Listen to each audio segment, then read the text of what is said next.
Rafa, ¿cómo se actúa desde el colegio ante los casos de acoso escolar entre menores? Pues mira, sabemos todos por desgracia que están en auge. Dicen las estadísticas que siempre ha habido acoso escolar, pero indudablemente se sospecha que no ni en la proporción ni en la medida que antes ocurría. Siempre ha habido, sin duda alguna, en ambientes escolares la fuerza del más fuerte que somete al más débil, pero ahora parece ser que incluso se está de alguna forma u otra buscando camarillas y grupo de gente que hacen un vacío, en fin, etc. Bueno, para que haya acoso escolar ha de haber dos características principales. Una, que ha de haber una fuerza de abuso de poder, y otra es la frecuencia. Si no condicionas, si no hay estos dos requisitos, no podríamos hablar de acoso escolar o de abuso escolar. Por tanto, habría que primero que definir el concepto. Y luego, por otro lado, los centros cómo reaccionan es muy sencillo. Ante la sospecha, mera sospecha, de las dos conjunciones de variables, en este caso, de las dos causas, sin duda alguna saber lo que se llama un protocolo de acoso escolar. Cada centro por ley ha de tener en su documentación, su proyecto educativo de centro, por decirlo así, en toda su documentación, un protocolo establecido, estandarizado, con las pautas, con las normas, con los pasos a seguir para que esto, el centro, lo gestione. Vía jefatura de estudios, equipo directivo y vía sobre todo departamento de orientación o gabinete psicopedagógico, ¿vale? En el caso de los centros que son colegios de primaria y secundaria, perdón, colegios de primaria e infantil, ¿vale?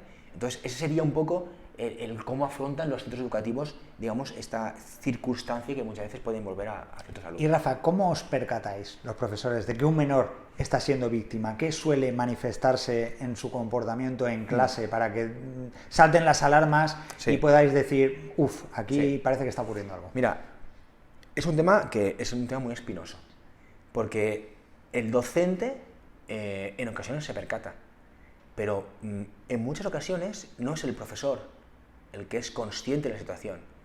A veces vienen solicitudes de posible acoso de la señora de la limpieza, del consejero del centro, de alguien de extraescolares, de un familiar que ha visto que fuera del colegio. Es decir, es difícil. Aquellas personas que, por ejemplo, tenemos cierta sensibilidad para observar a los niños, no solamente en lo que refiere a lo académico, y a lo mejor tenemos esa perspectiva, como sabes, de psicólogo, ya no vemos las cosas de forma igual.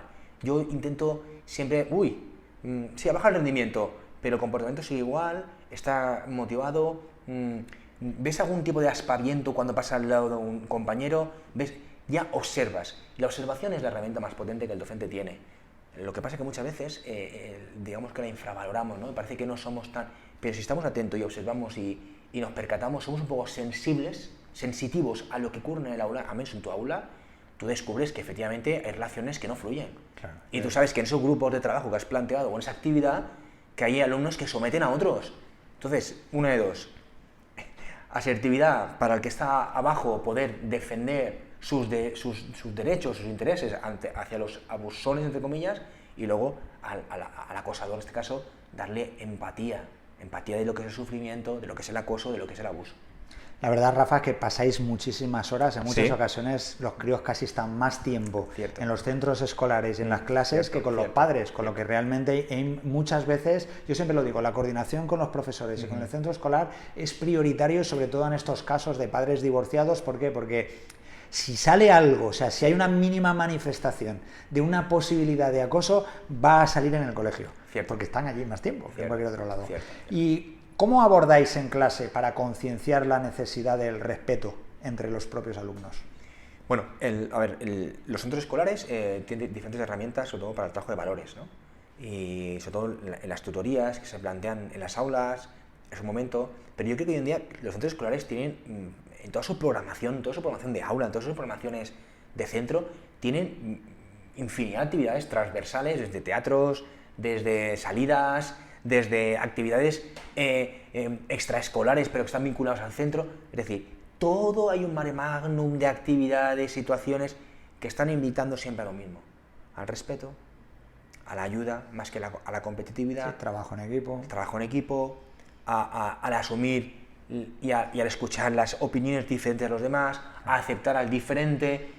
Esos valores siempre están en boga y están siempre de alguna forma trabajándose, incluso en muchas ocasiones en los propios textos que aparecen de literatura o en los propios problemas de matemáticas, es decir, siempre hay un trasfondo de intentar concienciar muy bien a ese alumno en que, igual que te decíamos cuando empezamos la entrevista, oye, que yo que he venido a dar lo mejor de mí, ¿no?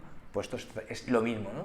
Aquí hemos venido a hacer lo mejor posible las cosas, y si tú estás en esta aula y simplemente esa persona no te cae bien, ¿de acuerdo? Vas a hacer lo posible para que haya una convivencia. Exactamente, que es de lo que se trata. Claro.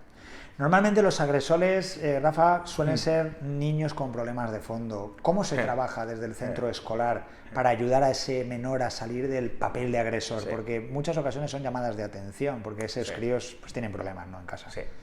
Sin duda alguna, bueno, hay diferentes casuísticas por las cuales un niño comienza a desarrollar un comportamiento de abuso o de acoso sobre en este caso sobre un compañero o un igual, ¿no? Pero, sin duda alguna, hay una serie de características, y una de ellas es esa, ¿no?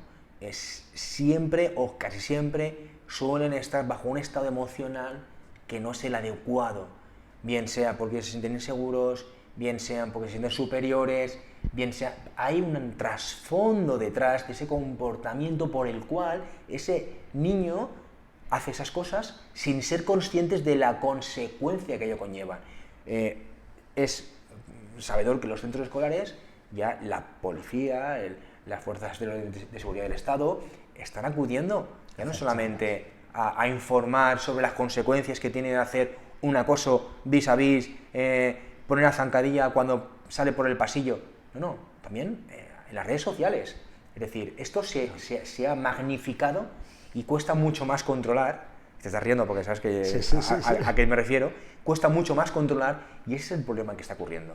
Que ahora ya no es en el aula ni es en el centro. 24 horas. Ya es 24 horas, ya es fuera en los pasillos, ya es en un sábado cuando se cruzan en un parque, y ese es el problema. Y el hecho, sobre todo, Rafa, porque por lo menos nosotros lo hemos vivido aquí en el despacho, situaciones de, bueno, típico crío que vive muy recientemente el divorcio, le pilla en una edad ya adolescente más complicada, en un momento en el que personalmente, bueno, pues están autodescubriendo y ni ellos mismos saben quiénes son, y, bueno, sienten ese... un poco como envidia, ¿no?, por la situación de ese alumno, que sus padres están juntos, que recibe cariño, que viene su madre a buscarla, que viene su padre a buscarla, y a veces son el detonante del abuso. Claro. Y es simplemente una llamada de atención a los propios padres, porque ha habido pues, lo que hablábamos en la entrevista anterior, que surge el divorcio y el objetivo de los padres un poco que se distorsiona, y en vez de ser los niños el objetivo, pues pasa a ser otras prioridades, y un poco pues los críos a veces hacen el abuso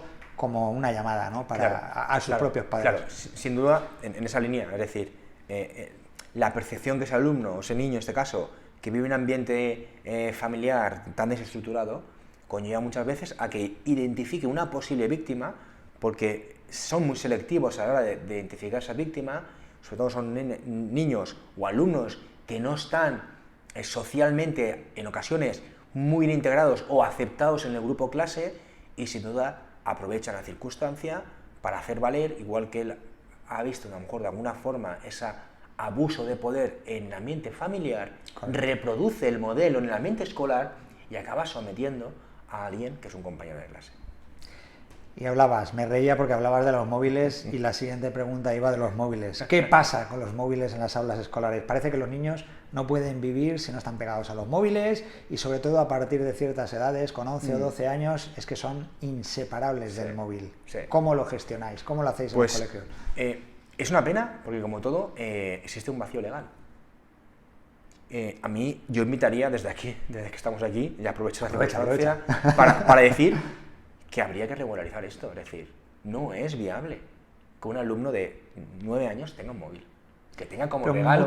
Muchos centros están prohibiendo ya directamente El nuestro, por ejemplo, lo prohibió hace ya muchos años. Pero es que además, Francia, ¿sabes? Por ejemplo, que tiene propuestas pilotos en las que va a suprimir no el móvil solamente en primaria o infantil, también en secundaria, porque se ha demostrado... Es mucha distracción. Claro, y además toda la nomofobia, es decir, el no móvil fobia, es decir, la adicción que se está creando en torno a que necesito estar conectado, que me quedo sin megas, o que no tengo datos, o me quedo sin cobertura. Entonces, es un arma muy peligrosa, en manos de chavales que están aprendiendo a desarrollarse, sumado a, que no lo veremos aún ni somos conscientes, a todo ese tipo de sensibilidad lumínica, cómo afecta a nuestro córtex, cómo afecta a nuestro sistema límbico, qué conlleva el hecho de que yo pongo una foto y tengo una respuesta inmediata de un feedback o de un like. Eso tiene una recompensa en mi cerebro que a largo plazo conlleva y trae problemas. Que invita a que estés cada vez más conectado y más constante, claro. A ver, yo por comentarte, conforme estabas hablando me surgía la dinámica de ver a veces incoherencias, porque desde los centros a veces se mandan los mensajes de prohibido el uso de los móviles, pero yo te hablo del caso concreto de la hija de mi mujer. Prohibido en el centro, en el instituto, el uso de los móviles, pero después en ciertas actividades les permiten el uso del móvil. Y tú dices, pero vamos a ver, si está prohibido, está prohibido. Claro, pero la explicación viene siempre en la diferencia entre el uso y el abuso. Dos palabras que etimológicamente vienen de una acepción, pero el uso sería el utilizar una herramienta para mí de forma proporcional, equilibrada, etc. Y el abuso es no tener discriminación para el uso. Y ellos demuestran en muchas circunstancias de que a un menor le das un móvil sin tipo de restricciones a las 9 de la noche cuando se va a la cama y se puede pasar hasta las 2 de la madrugada con el móvil. Exactamente. ¿Y qué medidas adoptan los colegios para evitar ese uso abusivo? Por ejemplo, muchos centros que ya lo tienen prohibido, lo que se suele hacer es, ante la identificación de que un menor tiene un móvil en el centro escolar, con lo que conlleva fotografías que pueda hacer, audios que pueda tomar, es decir, todo lo que conlleva, no solamente, porque ya son smartphones, ya no es un teléfono al uso. Por lo tanto, sabes que la ley de protección de datos invita a que no se pueden tomar ciertas... Es muy peligroso. Por lo tanto, ¿qué ocurre? Ante cualquier indicio de un móvil o aparato electrónico, incluso cámaras de fotografía que puedan haber en una aula, se requisa inmediatamente y se informa a los padres, los cuales tienen que venir al centro escolar para recuperar el terminal. Muy importante. Eso me gusta. Para firmar ante constancia de ese acta, como ya apuntamos en alguna entrevista, ese acta en el cual se recoja de que su hijo ha sido cogido infraganti con esto, de forma que si ocurriese algo en medios sociales, en medios de comunicación, como los padres tienen derechos, tienen recogidos su responsabilidad en cuanto a lo que su hijo publica, haga, sin alguna, las competencias, y todo se eximiría al centro escolar de las competencias o de las consecuencias penales en este caso, y recaerían todas en los padres menores. Pues nada, Rafa, la verdad que te agradecemos que hayas estado, creo que hemos aportado mucho valor hoy también y que hemos dado un empujón a esos padres y madres divorciadas, hemos resuelto más dudas, así que nada, solo nos queda decirles que se suscriban a nuestro canal de YouTube, que le den me gusta a la página de Facebook y que si queréis volver a ver aquí a Rafa, solo tenéis que dejarnos comentarios debajo de esta entrevista y traeremos de nuevo a Rafa para preguntarle sobre más cosas, ¿verdad, Rafa? Sin problema, aportaremos, como decía al principio, todo lo mejor que tenemos. Pues nada, Rafa, muchas gracias. Nosotros. Saludos.